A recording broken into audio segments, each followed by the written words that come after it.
Welcome to this video where I'm going to profile a soul purpose reading from a Mustang Mare named Star. I have permission from her and her human to do this. And I just found this, as all readings, to be just brilliant.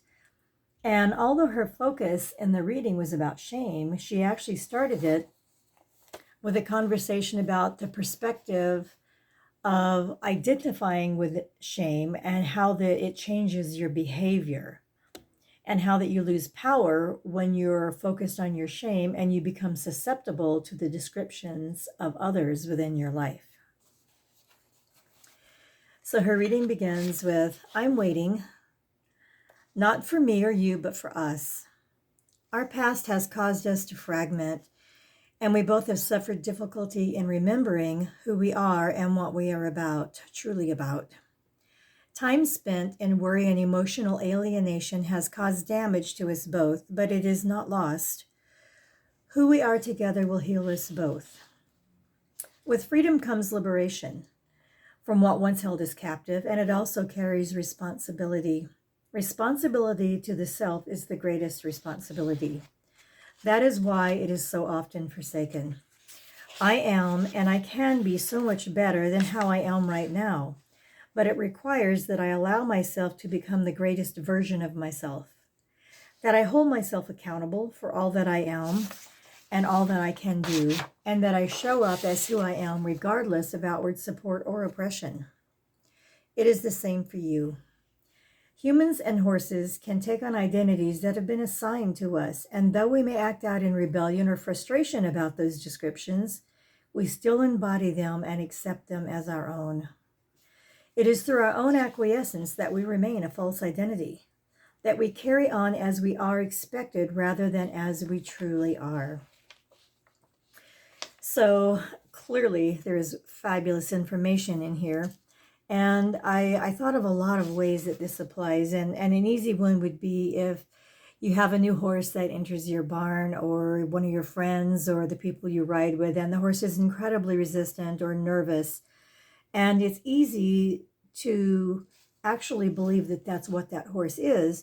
And we might acknowledge, it's easy to acknowledge that through training sometimes the horse has made progress. But I think we can be very remiss in looking to see the progress that has been made in the mental and the emotional and spiritual capacity of that horse through time, and to take great care to allow it to make change and not become what we have identified it as in the beginning. This applies to humans or whatever, it applies to ourselves. If we have our own shame, our own experience that has made such an impact on us, it's easy to place those labels and identities on yourself. So very good insight here on how through our own acquiescence we will embody the identities that have been assigned to us. She says, I carry shame. You carry shame. Because you love me, this will be a place of courage and transformation. You do not want me to carry shame about who I am or some of my behavior. So when you are ready to support me in releasing my shame, you will be ready to release your shame. I find that horses often do this. It seems that they come to their human with a lot of the same challenges or the same desires. And I think they do this because as human, we tend to put ourselves, our own needs, our change, looking into things in our shadow, or what we fear to become, and we put it aside until we're better. And we just tend to bide our time and not show up or pay attention to those things. But if we understand that our horse carries those same things because we love them, we will move forward in trying to help that horse get past those same things that we're carrying within ourselves. But the horse will be what draws our attention to the fact that we need to address it within ourselves. So they're here to show us that I carry this because you carry this. And together, this is how we're going to heal or to bring this out within both of us.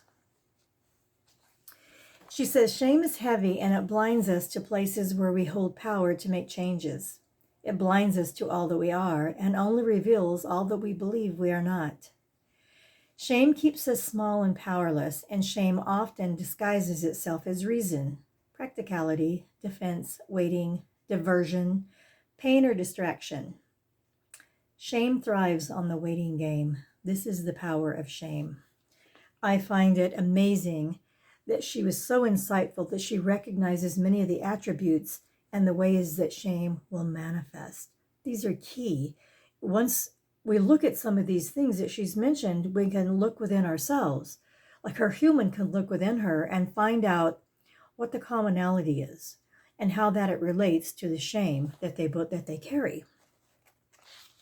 She says shame tells us that we will get better later, that when this situation is over, we will be better, or that we will recover our power and our true self when we are in a better position. After more self-discovery, we will know how to show up authentically. Then we will become our greater possibility. This is the conversation of shame, and it is the illusion of shame. It is hard to see through this illusion because we do not want others to see our shame. I cover my shame with resistance by being aloof and disinterested. In truth, cooperation and devotion will save me. It is what I crave. It is through partnership that I can be all that I want to be, all that I can be. I will carry my shame until you are ready to release your shame. This is your answer to transforming your life. And I can't believe I got through that without crying, because it makes me cry when I think that the horse is so devoted to her human, both as horse and human and in this spiritual journey, that she will wait until the human is in a position that she can move forward and they can heal this together. And I also found it interesting that her partnership isn't just to be a partner with her human, but it is a spiritual partnership that she came to fulfill. She talks about the conversation of shame, how that when we get better, we will do this. When I know more, then I'll address that thing, and then I'll be able to move forward. Then I'll become what I came to be. And she addresses that these are illusions, and the more conversation, whether it's mental, emotional, or spiritual, that you carry about the shame, the greater the illusion, and then you begin to identify. She addresses her own, that she's now caught up in her identity with shame and the illusion of I'm going to be aloof and resistant, when what she craves most of all is partnership and cooperation. Huge insight here. She says, until we understand the many forms that shame has taken in our lives, we cannot understand why things do not change. But there is an agreement that needs to be made if we decide to feel the shame. We must feel and commit to what is asking to replace the shame, what the shame represses. Our shame is similar. We both feel like we have failed when we tried, but things did not turn out as we had planned. And there is suffering hiding behind this because we still desire and need the things we feel like we failed at. I would have never thought about this particular element in shame. So it's pretty common psychology that you need to feel the shame and recognize it so that it can be healed and released. But another part, the second part of this that she brings to light, and it's amazing, is that you not only have to feel the shame and comfort it and let it go. The other part is you have to acknowledge that they still want and need and desire these things that they feel like they failed at. And as humans, it can be difficult, and I think for horses too, it can be difficult to allow yourself to feel like you deserve another chance at these same things that you feel like you failed at. You were given a chance already and you failed at this thing. Why try again? But we have to acknowledge that we deserve another chance for those same dreams and those same desires to be met. This is key in healing shame and in moving forward. Wholeness for us both comes from liberation from shame.